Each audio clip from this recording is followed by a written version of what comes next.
Iktar maduma popolari għedem barra, jisima Rafel, naħseb hija waħda mill-iktar komuni u kull darba meta jidħlu n-nies l-ħaġa jgħiduli dikant in-nanna, dikant it-tija. U dejjem isemmu xi memorja ġdida meta jidħlu. Il-maduma Maltija hija parti mill-identità u mill-istorja ta' Malta.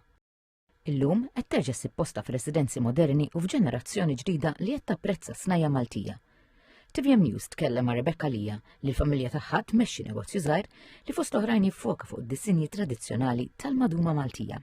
U anka ġo flets eżempju li dik għalija turi kemm il-mentalità qed tinbidel m'għadix il-maduma tan-nanna u tibqa' biss ġo dar antika dar tan-nanna. Disinji ġodda, nużaw iktar kuluri kontemporani, melek żammejna l-valuri u l-bażi tradizzjonali u ġibnihom f'2026-2027 tinżommu sena tradizzjonali ħajja li mhux biss importanti għalina u mal-Maltin kollha. Kull maduma tinħadem bl-idejn li l-wien differenti jitqedu f'forma tal-metall biex jinħoloq id-disin.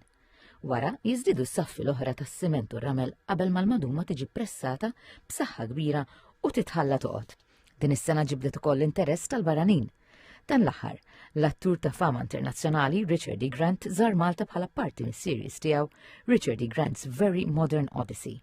L-ewwel episodju tas-series li qed jintwera fuq Channel 4 fir-Renju Unit beda propju minn Malta. Kienet esperjenza sabiħa ħafna, iktar u iktar għax ma kienx esperjenza fejn wafqet il-kamra u wafqet id-diskussjoni, ma baqgħet għaddejja ħafna interess, saqsa ħafna fuq il-kultura tagħna, saqsa ħafna fuq l-istorja li dik turi kemm persuna anke jekk ma tkunx minn Malta kapaċi tħoss konnessjoni u tu pjaċir tisma' fuq l-istorja tagħna. Rebecca għandha faxxinu kbir għall-wirt nazzjonali, speċjalment l-arkitettura reliġjuża u storika ta' Malta. Naraw ħafna l-istil barokk li naraw fil-knejjes tagħna, fit-tiżin tal-festi tagħna, naraw is-salib ta' Malta, is-salib tal-kavallieri li aħna adottajna ma' żmien u hekk ukoll għamilna għal dan il-madum adottajnieh u sar parti kbira kemm mill-istorja u kemm mill-kultura tagħna u l-identità tad-dar tagħna.